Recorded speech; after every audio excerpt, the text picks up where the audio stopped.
आज मैं आपको सुनाऊंगा गरीब लकड़हारे का परिवार और लालची बुढ़िया, 7 परियों और लकड़हारे की कहानी। तो चलिए शुरू करते इस कहानी को।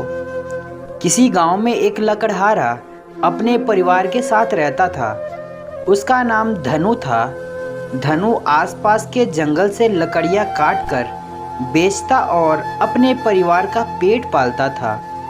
किंतु अब वे सब जंगल वन ठेकेदारों ने खरीद लिए थे, जिससे धनु को अपने परिवार का पालन पोषण करने में कठिनाई होने लगी थी। उसके परिवार को कई बार भूखा ही सोना पड़ जाता था। इस बात से वह और उसकी पत्नी बेहद परेशान रहने लगे थे।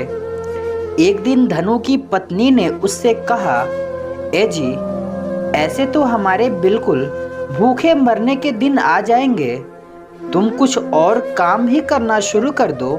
हाँ भाग्यवान, यह कह तो तुम ठीक रही हो, लेकिन हमारे गांव में तो और कोई काम भी नहीं है जिसे मैं कर सकूं।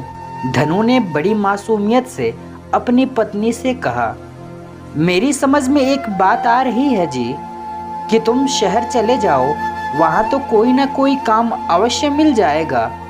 पत्नी ने उसे सलाह दी, तुम ठीक कहती हो भाग्यवान, अब मुझे ऐसा ही करना पड़ेगा। फिर दूसरे दिन धनु की पत्नी ने 7 रोटियां नमक मिर्च लगाकर बनाई और अपने पति को देते हुए बोली, यह 7 रोटियां हैं, इनमें से तुम रोज एक रोटी खाया करना। इस तरह यह 7 रोटियां 7 दिन चलेगी। 3 दिन तुम्हें शहर जाने में लगेगा और शहर जाकर अगले 4 दिनों में तुम्हें कोई ना कोई काम जरूर मिल जाएगा। शहर जाकर तुम खूब मेहनत करके काम करना और अपने परिवार के लिए खूब सारे पैसा कमा कर लाना। तब तक घर को मैं अपने आप संभाल लूंगी।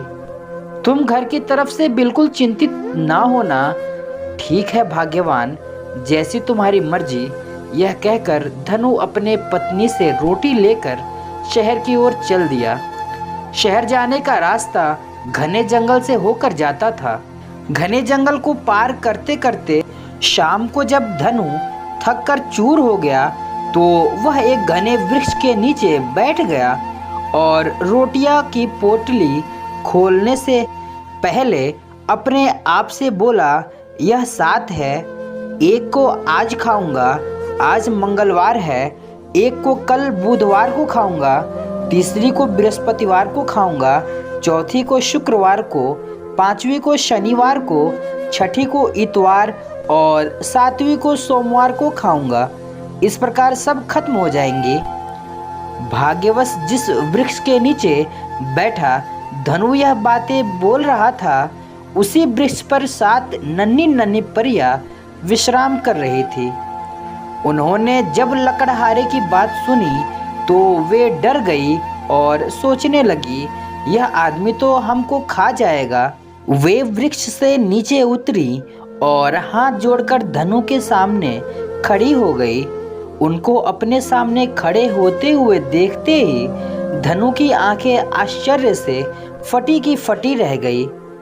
उसने देखा कि 7 परियों जैसी सुंदर कन्याएं उसके सामने हाथ जोड़कर बैठी हैं। अंतर केवल इतना था कि उन कन्याओं के पंख नहीं थे, वरना वो अपने रूप सौंदर्य में परियों से कम नहीं थी। धनु ने स्वयं को शांत किया, फिर बोला, तुम कौन हो और इस घने जंगल में क्या कर रही हो? तब उन 7 में से एक ने उत्तर दिया, हे मानव, वास्तव में हम परियां हैं।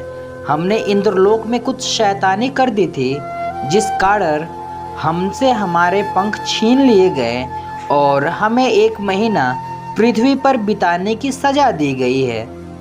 हम दिन भर जंगल में नाचती कूदती रहती हैं और रात में इस वृक्ष पर आकर आराम करती हैं। मेहरबानी करके हमें मत खाइए।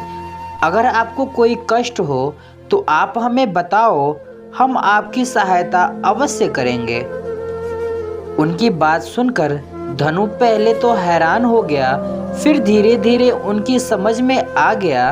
फिर उसने अपनी गरीबी की हालात बताते हुए कहा कि वह शहर में नौकरी करके कुछ धन कमाने के उद्देश्य से जा रहा है।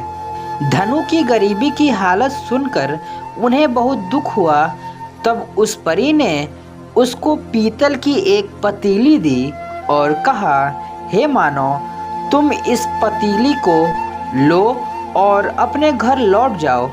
जब भी भूख लगे इस पतीले में पानी भरकर जलते हुए चूल्हे पर चढ़ा देना।